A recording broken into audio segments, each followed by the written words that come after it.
Today I'm going to show you how to work two different crocheted edgings. The first is the spike stitch, and the second is the crab stitch or reverse single crochet. Both of these are shown on my float tote patterns, which you can find through the link below on Ravelry. Today I'm adding an edging to one of my float tote minis. You'll see that I'm holding my yarn double and I'm also working in the round. But don't worry, these edgings can also be worked flat and with a single strand of yarn. Let's start with the spike stitch. What you see here is a regular single crochet and then an elongated stitch. Regular single crochet and an elongated stitch. To do the spike stitch, like I have here, you just need an even number of stitches. Since I'm working in the round, I'm going to begin by joining in my contrast color. So I've only worked around to do the last stitch in my main color, and now I'm going to slip stitch to join. So I'm going to go right into that first stitch of my round, grab my contrast color, loop it over, and pull it through to make a slip stitch. And now we're ready to begin the spike stitch. This is all made up of single crochets, so I'm going to begin with chain 1. In my very first stitch, I'm going to work a regular single crochet. Now I'm going to work an elongated single crochet. So looking at the very next stitch that I would work into, I'm going to look at that base below it, and then right here in that hole is where I'm going to go. So not here where I normally would, but directly below, one row below.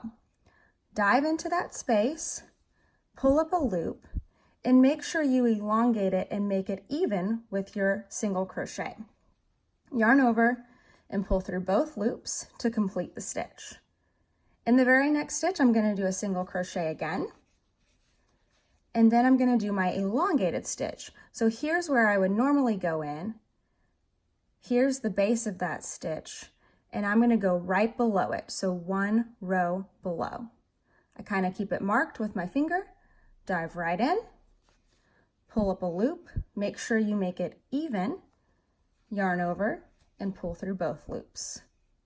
You're going to continue to alternate single crochet, elongated single crochet, which is a single crochet in the row below, all the way around. Single crochet, elongated single crochet, single crochet, elongated single crochet. And that's how you make the spike stitch. Now we're going to work our crab stitch or reverse single crochet. What's so interesting about this edging is that it goes in the opposite direction. If we're normally working in this direction with reverse single crochet, we're going to reverse it and work in the opposite direction. Since I'm working in the round, I'm going to begin by joining in my contrast color. If you're not working in the round, you can simply chain 1 and then do not turn your work so that you can begin working in the opposite direction. Chain 1, and then we're going to start working this way. I'm not going to work into my slip stitch since it's not a stitch, so my first stitch will be right here. Go ahead and give yourself a little more slack here with the stitch on your hook for the first stitch. It's important that you keep your working yarn still in the back. We're going to dive right into this stitch and just come underneath everything to the back, hook your working yarn, and pull it back through. Make sure that new stitch you just made stays in the front. Yarn over and pull through both loops. And you'll see already we're getting a twist effect.